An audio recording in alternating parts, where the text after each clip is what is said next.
Ça fait près de 20 ans que Vladimir Poutine fait des crimes de guerre. Il a fait des crimes de guerre en Tchétchénie. Il a fait des crimes de guerre en Syrie, en bombardant des populations civiles.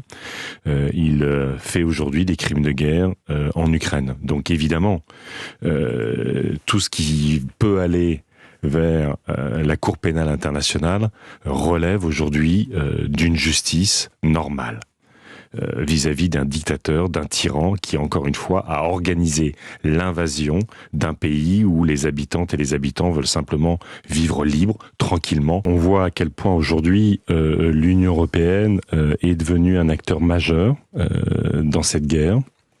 Y compris, je pense que Vladimir Poutine avait misé sur la division des Européens, division que on a pu aussi, au fond, alimenter.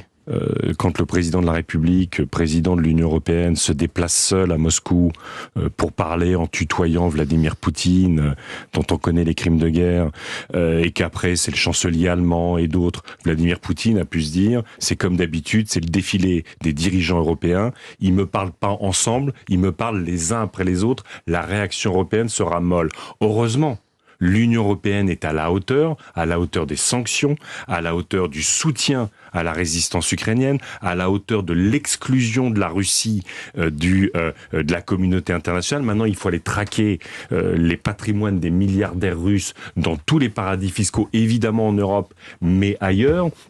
Il faut, je l'ai dit, ce grand plan d'investissement que nous appelons de nos voeux, qui est un plan de sécurité climatique et énergétique. Il faut s'en donner les moyens de notre souveraineté. Vous pensez vous aussi qu'il faut un nouvel emprunt commun comme c'est ce que je il avait pense. été L'Allemagne ne le veut pas. L'Allemagne ne le veut pas, ne veut pas de dette supplémentaire. Vous savez, l'Allemagne, ils ont un fonctionnement, ils disent non jusqu'à ce qu'ils disent oui. C'est-à-dire que c'est comme ça, ils disent non, ils s'y préparent et quand ils sont prêts, ils basculent de l'autre côté. Il y a aujourd'hui une guerre, les positions évoluent régulièrement